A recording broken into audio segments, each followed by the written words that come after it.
Coming up next on Tech News Today, dual cameras are coming to an iPhone near you, possibly, in your pocket. Also, it's the end of an era as Hulu gets rid of its free tier. Walmart buys Jet.com to catch up to Amazon. Toast isn't the same without a picture burned into it. And Pizza ATM. Enough said. Tech News Today is next. This is Twit. Bandwidth for Tech News Today is provided by CashFly at CACHEFLY.com.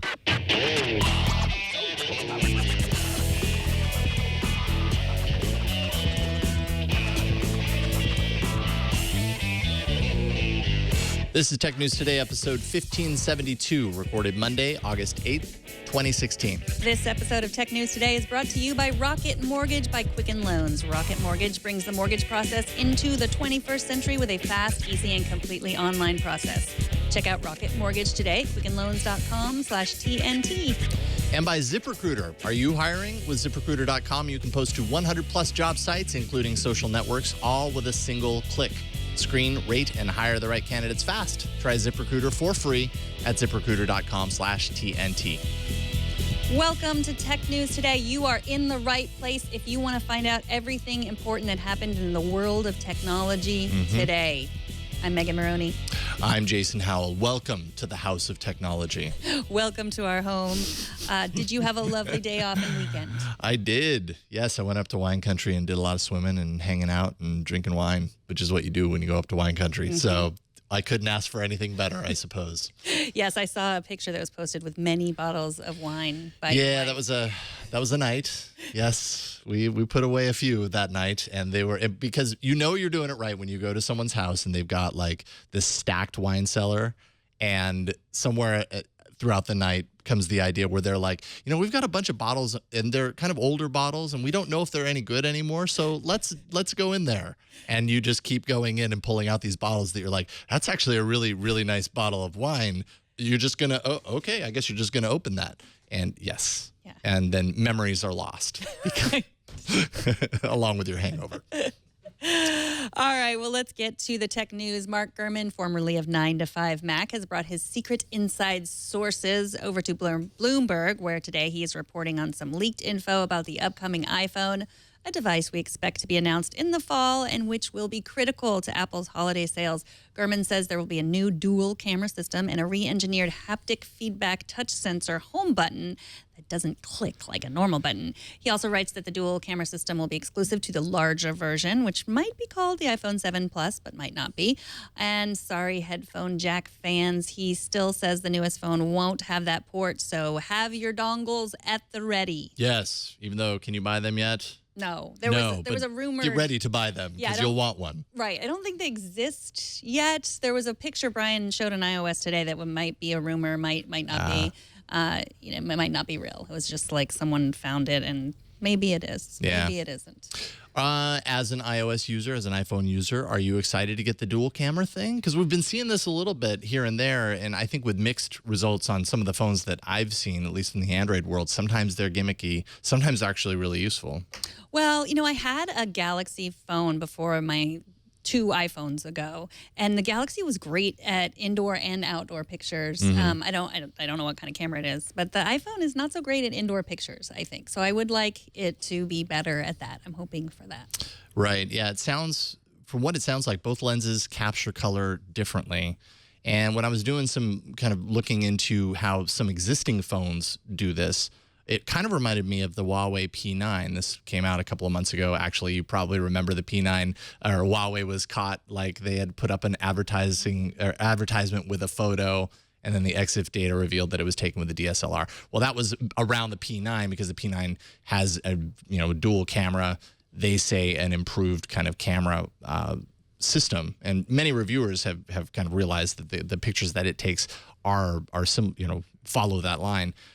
What the P9 does is that it has the 2 cameras. One is monochrome, so that's where you get a lot of that high contrast information. And then one is a basic color sensor. So when you take the image at the same time on both images, superimpose it, it kind of works in a similar way as a high dynamic range photography, where it takes two really close pictures, one with a ramped up brightness, one, super dark, and then it merges the two. And so it could lead to some really great pictures and kind of fill a hole for the iPhone line. Yeah, I mean, this is the second year. Usually every 2 years they really radically change the shape of the iPhone, but Mark Gurman says they're not going to. It's going to be pretty much the same. The Plus is going to be the same size as the 6S Plus, as the 6 Plus was, and the 7 is going to be the same size as the 6 was, and so on. 2017 is the 10-year anniversary of the iPhone, and that may be when they radically change the shape, and it's going to be circular thing that fits. I don't know. And attaches to your head in like a headband or something. That's what I'm guessing. Wow, you should be a tipster to Mark Gurman, and he can publish those. Heard it here first. Tiny circular headband fitting over the ear. The iPhone Periscope. Yeah. Tell me, wait a minute, what am I looking at, Brian? This is the 20th anniversary Macintosh, so I'm just imagining that the iPhone's going to look something we can just like celebrate. This is a glimpse into the future of how Apple celebrates on anniversaries. Is that glorious piece of machinery there. Tell me if this sounds familiar. Unpatched Android flaw leaves millions of Android devices vulnerable to root access, giving a hacker full control of the data and hardware. In this case, the flaw is called Quad Rooter. And Check Point researchers unveiled the flaw at length at DEF CON Security Conference this weekend. They had actually given Google a three-month kind of advanced warning in this so Google could work on it. The vulnerability affects Android devices with Qualcomm chips, which is a majority of Android devices. I've seen 900 million thrown around, but to be honest, I couldn't find a source for that number, but a lot, no doubt. Qualcomm has a 65% share of the market. There were a total of 4 security holes demonstrated, and here's the rub, as is usually the case when it comes to Android security vulnerability stories. You must be tricked into installing an illegitimate app, as in not from the Play Store. So if you're getting your apps from the Play Store, you don't have anything to worry about here. This would basically, if you get it through illegitimate means, let's say pirating or whatever the case may be, that's how that's the vector a lot of the times with these things. That would make the change that would let the hacker in. Okay, so I read a little bit about this. You know more than I do, but I think, is this maybe just designed to sell some checkpoint software? But anytime security researchers from a company, yes, absolutely. They all put out these reports because it certainly helps to set a scene. At the same time, I mean, if there are vulnerabilities, it's best to know that they exist versus not. So it's not like Check Point necessarily created something that didn't exist. They discovered it, but it certainly behooves them to, go on the record and do this sort of thing. So they come out with this huge number, but then there's no evidence it's actually being used in the wild. Which is often the case in these stories. You have to you have to not only just download something, but you have to manually go into settings and uncheck the unknown sources checkbox. Yeah. So you have to basically be shooting yourself in the foot to start off with. Yeah, I mean, there aren't a whole lot of reasons that the average Joe Blow would go into settings and check off that unknown sources security setting, which is there to protect against this very thing. It's basically in order to sideload applications or APKs in Android, which is to say take that file and install it not through a legitimate store like the Play Store.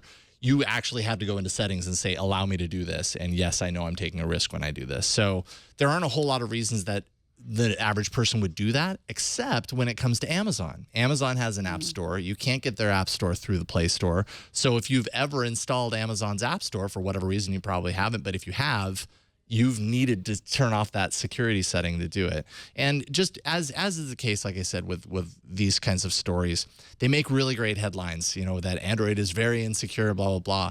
But the way that it happens, 9 times out of 10, whatever the ratio is there, you actually have to kind of go out of your way in order to make it happen. And a lot of times that comes from like pirate sites and downloading games, which basically they thrive off that, right? Like there is intention there to undo the security measures in order to get this thing for free. And once you do that, that's an excellent vector for things like this to happen.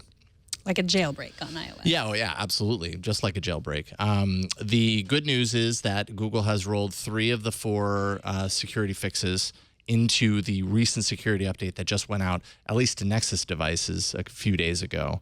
The big challenge with Android is always like, when do those updates hit everyone? And that's really up to the manufacturer. And some manufacturers are better than others at doing that. But the fourth fix is going to hit in the September Nexus update or security update. So there you go.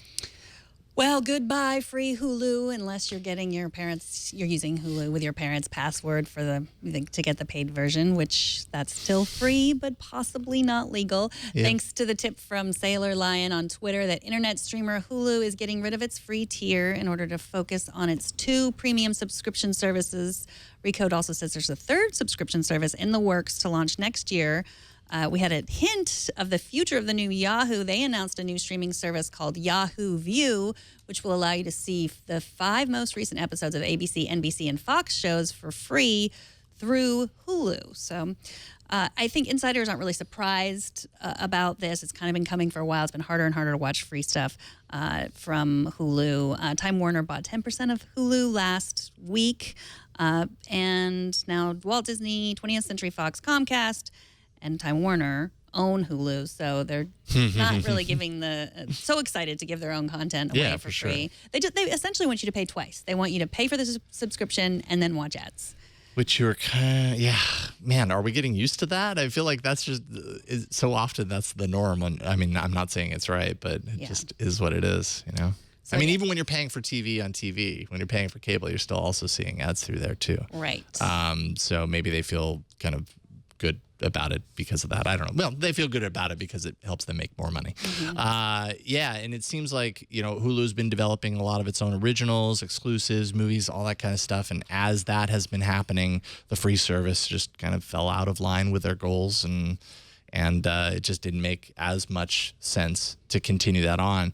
But Yahoo View, that Yahoo's doing, really seems to kind of like take over for the majority of that content, right? That, like, a lot of that content is going over, has the same restriction, because I think Hulu had the 8 days after airing restriction as of late, right? And Yahoo View has that, you know, show content 8 days after viewing. Yeah, or airing. I mean, with the paid subscription, I think it's like a couple days, but yeah, with the free, I guess it was, I am not sure what it was. A little bit further out. Yeah, so yeah, Yahoo, that is the future of Hulu, I guess. At least they're the future of something. I was just kind of personally always amazed at the level of free stuff from Hulu early on. It didn't really, I didn't understand how that was allowed to be done, because you weren't really seeing that level of free with that type of content specifically. In order to get access to that content, like, I just signed up for PlayStation View for the month for the Olympics. And that gives me, I mean, I still have to pay $40 for the month, but that gives me access to this content that obviously they can charge a lot for, you know. It just never, it just never computed in my mind how Hulu was just kind of doing it ad-free and it being, or ad-supported, and it was okay. Yeah. And it was able to fill in the gaps. Oracle has confirmed with security news site Krebs on Security that its Micros point-of-sale service has encountered a breach of security. This is potentially very significant. The Micros credit card system is used widely in restaurants, bars, hotels, retail sites, totaling around 330,000 cash registers worldwide in 180 countries. Oracle asserts that payment card information is encrypted in transit and at rest, where it's stored, but it's unclear the depth of the breach beyond their kind of vanilla statement about it. But security experts told Krebs that the Russian cybercrime syndicate known as the Carbanak Gang could be involved. They've stolen more than $1 billion from banks, hospitality, and other merchants in recent years.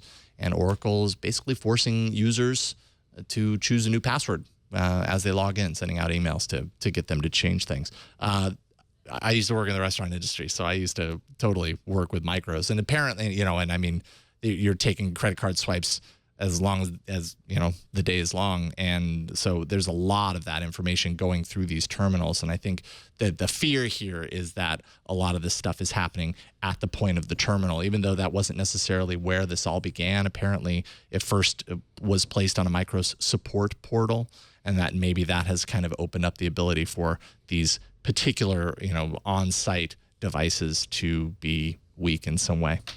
So Oracle hasn't really spoken much about this. I mean, I think they've responded to Krebs and, to a few places that I read. They said they'll contact you if your data was affected, or maybe like the restaurant would contact you. It's unclear. They said it's not their own systems, their corporate network, their other cloud and service offers were not impacted, they say. But really, we don't know. I mean, Krebs has all these sources that are like in the Russian cybercrime syndicate. So, we really just don't know. Yeah, and they're still trying to, if you remember the Target breach from a couple of years ago, that was 2013, there were 40 million cards that were involved in that breach. There was the Home Depot breach in 2014, 56 million cards there.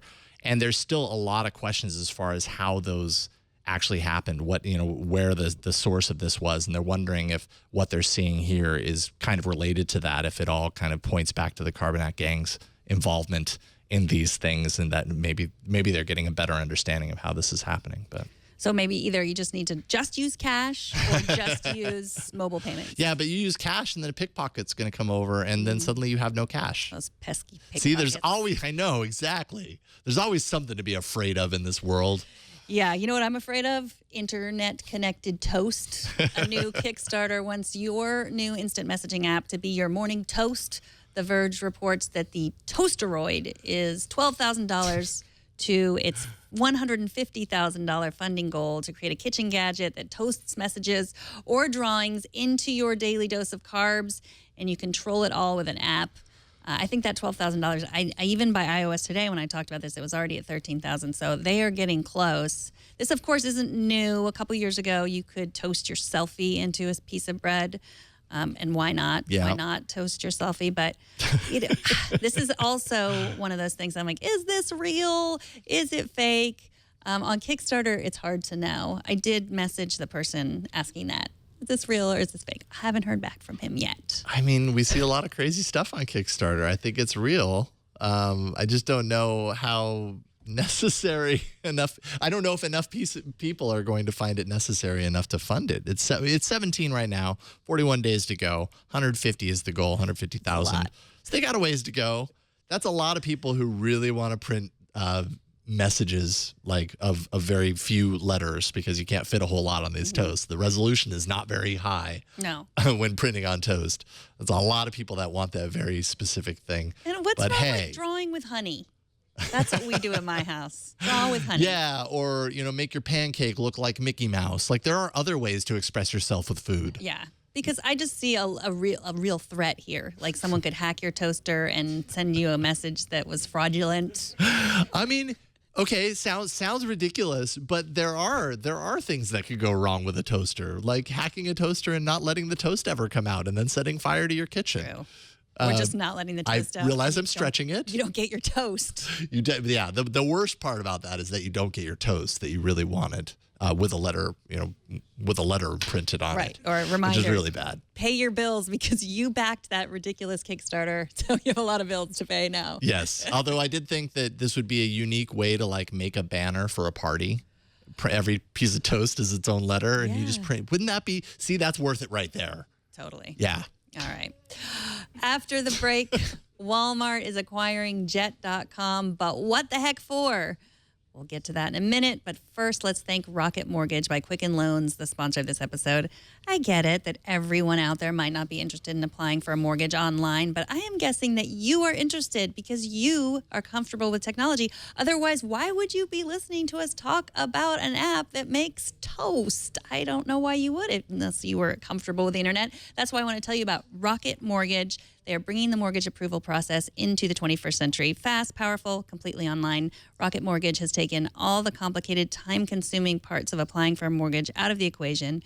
If you hate searching through stacks of old files and paperwork, Rocket Mortgage is for you. With Rocket Mortgage, you can easily share your bank statements and your pay stubs at the touch of a button, helping you get approved in minutes for a custom mortgage solution that's been tailored to your unique financial situation. Even better, with Rocket Mortgage, you can do all of this on your phone or your tablet. It's a quick online process that you can manage from the convenience of your couch. So if you're looking to refinance your mortgage or buy a home, check out Rocket Mortgage today at quickenloans.com/TNT. That's quickenloans.com/TNT. Equal housing lender, licensed in all 50 states nmlsconsumeraccess.org, number 3030. And we thank Rocket Mortgage by Quicken Loans for their support. So last week we discussed what Walmart might want if it decided to snag Jet.com. And today we have the news that the company is in fact acquiring Jet.com in a deal worth $3 billion. Joining us to talk about this is Jason Abbruzzese from Mashable. How's it going, Jason? Good. Thanks for having me on, guys. Absolutely. It's a pleasure to get you here. So first things first, what does Walmart get in this deal that it doesn't already have? Probably first and foremost, it gets one of the most highly regarded people in all of e-commerce, Mark Lowry. He's a guy who has already sold one startup to Amazon and was able to convince a lot of people that he could, mount another comeback and another company that could possibly compete with Amazon. So I think really the takeaways for the deal, first and foremost, have to be about him. More along the acqui-hire of a really incredible get than kind of the technology behind it. I mean, is this a victory or defeat for Mark? Because I'm sure when he went into, the planning Jet.com, I'm sure he had greater ambitions. But maybe $3 billion satisfies those ambitions. What do you think? I mean, $3 billion would satisfy my ambitions, certainly. I think that if you talked to him when he was first starting this company and you said, what if you sold out in a couple of years to Walmart for $3 billion? He probably wouldn't say yes, that's the goal. Right. But I do think that's something he was able to say to investors, basically that, listen, on the upside, maybe we turn this into, a tens of billions, hundreds of billions of dollars in market cap company, or worst case scenario, we sell out to a Walmart and you guys, triple, quadruple your money pretty quickly. It's maybe not the loftiest goal he had, but it's certainly not, a disappointment or a failure, I would say. So Mark Lowry started diapers.com, soap.com. Diapers.com, of course, was 1-800-diapers.com first. They sold that to Amazon. So he was essentially working for Amazon. And he left Amazon and then wanted to take on Amazon. I mean, I get that he is, he had robots, the Kiva robots, managing a lot of the stuff, getting things from place to place. And he's supposedly this genius of e-commerce. But, I mean, is there any fear that is that a commonplace where people just leave a company and want to take on that company right afterwards? I think it's somewhat rare, but you will probably see that, if you look into kind of the history of some of these companies of people who break out. We've seen some great examples of people who've actually gotten rejected from companies and then end up, joining them later through a big acquisition. WhatsApp probably being one of the best examples of a person who was kind of spurned away from Facebook.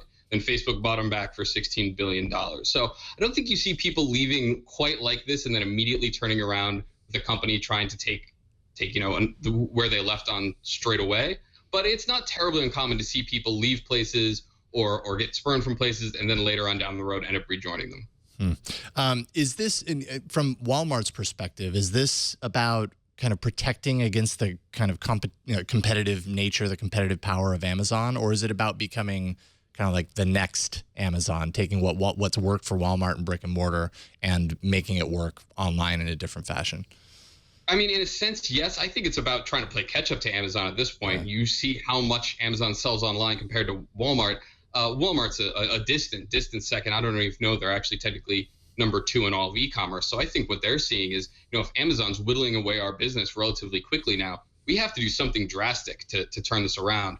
Walmart had previously stated that they were going to be doubling down on e-commerce. In the last couple of years, we haven't seen too much success from that. Mm-hmm. They've been growing sales, but not at the rate they want to. This is a move to try to say, not only are we going to acquire a business that was doing pretty well, Jet.com was doing, I think they were saying maybe it was going to do $1 billion in revenue this year, which sounds like a lot, but is actually pretty small in this market.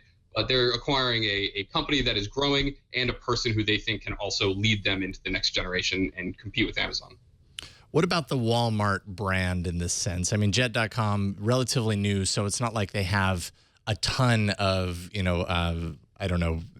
a large amount of people just in the marketplace that understands or knows what a Jet.com actually is, especially compared to the brand recognition behind Walmart. There are a lot of people that would just say the word Walmart gives them a sour taste in their mouth. Could that rub off on Jet.com in this deal? I mean, maybe a little bit, but like you said, I don't know that the average person really even knew what Jet.com was. Mm-hmm. And I think that Walmart, if it's smart, can kind of keep its brand separate here. A lot of what they do might start powering Jet.com, but I think you'll see Jet.com kind of try to make its own brand and kind of push forward under its own umbrella and see if they can't kind of, maybe get away from that idea of what Walmart has become to some competitors, which is, like you kind of insinuate, not the most positive thing. And certainly not an e-commerce destination, I would say. I don't know, maybe some people do, but I don't ever think, oh, I want to buy, some new socks. I'm going to go look on Walmart.com. Sure. So we covered this a little bit last week when we covered the rumors that this was going to happen. But for people who don't understand, Jet.com started with a $50 subscription fee. They were going to be like an Amazon just for the selling stuff for $50. But then they changed. And now how does it work? Is it the more you buy, the less things cost? Yeah, they have some technology. Their special sauce was supposed to be, if we package certain things together that you buy from us, you're going to get a discount. And at scale, that can work very well because it allows you to transport things in a very economical way. It allows you to kind of get more money out of people if you can convince them to buy that extra product if they get a little bit of a discount. So I'm not sure if Walmart will be pursuing that aggressively, but I think it has to become part of what they do. Amazon does this as well on kind of like a slightly like subtler way. It'll say like, would you also like to wrap in this purchase with that? Right. So it's not something terribly unique. I also don't think we're going to see the return of that Costco type model where it was a membership to get to buy stuff. Amazon's done that very intelligently by offering other things like shipping, music, obviously their sizable video library. Interesting. All right. Well, prepare for everyone to know what Jet.com is someday in the near future. Jason Abbruzzese from Mashable, thanks so much for joining us. As always, where do you want people to find all your work online? Mashable.com. I got a hawk for the bosses here. Excellent. All right. You're also on Twitter, so follow him on Twitter as well. Thanks again, Jason. Yeah, thanks both y'all. All right. Take care. So Sam Abul Samid, as well as many other people in our chat room on Twitter and an email and any other way they could contact me, took issue with my assertion on Friday when you were out that a Tesla drove a dying man to the hospital. Sam writes, just to be clear about that guy in the Model S that was having heart trouble, the car didn't drive him to the hospital. Autopilot is not currently capable of navigating to a destination. It will only follow whatever road it is on. The system wouldn't be able to take an exit to the hospital automatically. What it could do if the guy started to lose consciousness is stay in the lane, and then if his hands fell off the wheel, it would eventually slow down and turn on the hazard lights. So it would assist as long as the driver remained conscious. So this was a story that I really wanted to believe. You wanted to believe that the car was the savior and drove him to the hospital. Someday, Megan. I have no doubt that someday this will be a possibility, but yeah. So, I mean, what it did was, from how I understand it, the hospital was only one exit off the freeway. So he doesn't really remember what happened. He put it in, and then he just followed the directions that it was telling him, and he had to steer. But he also said that he should have pulled over and called an ambulance, probably. Probably the safer way to go if you're having that much of a medical emergency. But hey, we're getting close. We're getting close to just punching in and going, take me to the hospital right now, and our car knows exactly what to do, and that's a pretty great future to live in. Yes. Coming up, I'm pretty sure we just found a machine that needs to exist in the Twit Kitchen at the new Eastside Studios. But before that, let's take a minute to thank ZipRecruiter. They are the sponsor of this episode. If you're hiring, if your business is hiring, you don't know where to post your job to find all the best candidates, that is what ZipRecruiter is all about. If you want to find the perfect hire, you need to post your job on all of the top job sites, and there are a ton of them.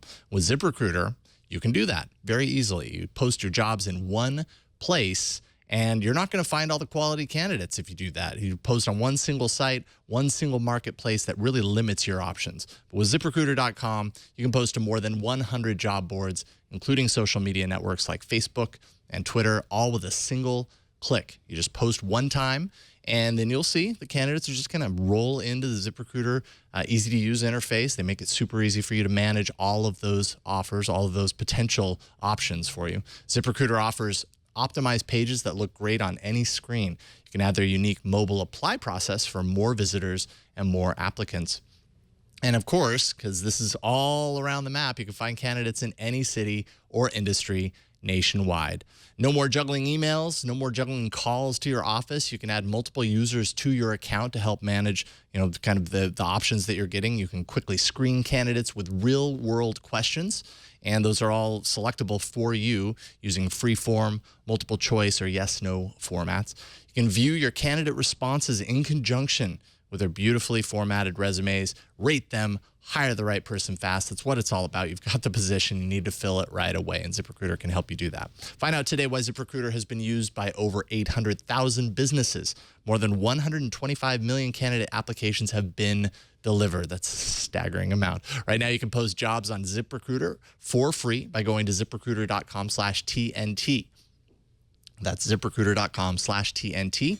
And we thank ZipRecruiter for their support of Tech News Today. All right, TNT's fan of the day is M. Davis, who sent us this image wherein Tech News Today helps her to prepare a tasty stack of pancakes. And when you view the image, you have to click on it so that it zooms out, because it doesn't look like anything initially, but then when you click on it, it'll zoom out and you'll see down there in the very corner, you can hardly see it, but you can see a stack of pancakes. It's there. And back in the distance, Tech News Today making those pancakes awesome. I can only assume that there is an assortment of fresh berries and whipped cream to top them with, yes? If not, next time we help you with your pancakes, that's what you should do. Show us how you watch or listen to TNT. Just record a video or take a picture of yourself or your setup. Post it on Instagram, Google+, Twitter, or Facebook. Use the hashtag HowIWatchTNT, and we're going to find it. So first of all, with this next story, let's cut to the cheese. I mean, the chase. Pizza ATM. Just let that linger for a second. Just think about it. Pizza ATM. Apparently, this concept has existed in Europe for 14 years, although I don't really know of anyone who's ever actually seen one. If you have, TNT at twit.tv, you can let us know. And now it's finally made its way to the U.S., starting at Xavier University in Cincinnati, Ohio, because if you're going to put a pizza ATM anywhere, it best begin on a university campus, of course. You use the touch interface to select your toppings, pepperoni. Obviously, there's cheese there, but they have some other toppings that are chosen like seasonally and stuff. You tap a few buttons, and in 3 minutes, your 12-inch pizza is ejected from the ATM, piping hot, ready to leave a nice yellow grease stain on your collar. The machine can store 70 pizzas, and it's available to order 24 hours a day, 7 days a week, just like a money ATM, only with pizza. Whoa. Can you pay for things with the pizza? No. So it has nothing to do with money. I don't care, because I love pizza. Okay, good. I mean, I guess you could if you found someone who was willing to take pizza in exchange for things. I accept pizza as currency. Okay, well, see, there you go. Do, yes. $9 for a pizza. That's amazing. So $9 for a 12-inch pizza, which, I mean, really, let's face it, it's more like a vending machine than a pizza, but it's a vending machine with an oven inside. So they basically, a chef from France was brought in to teach employees of the school 40 hours of training at the university, how to make the pizzas that would then be stacked inside. So from what I can understand, this isn't like frozen, like frozen pizzas that you just pull out of the freezer and put in there and whatever. These were like handcrafted pizzas that just happened to have their final baking process in the ATM. I love it. I have nothing to say about it, but I want one, like you said, in our office. Yeah. We would just have to, hire someone to be the pizza maker and train them with 40 hours of training, basically. I think Greg Burnett wants to do it. Okay. But as long as he's not also running the words at the same time. Perfect job, yeah. Brian Burnett, because Leo gave his job away to the Mevo camera today that does that. So, Brian, your new job will be making pizzas. Oh, sure. Are you cool with that? For pizzas to go into a vending machine, which then makes them for people? For us, basically. Right. Yeah. Okay. People being Twit employees. So you'll be the resident pizza chef, if that's okay. That's all I've ever wanted. Oh, okay. That's why I started working here. You're like, I know someday I'll move from technical direction and production and host into pizza maker. Yeah. Okay, that's a pretty natural evolution. That is the dream. And we all benefit.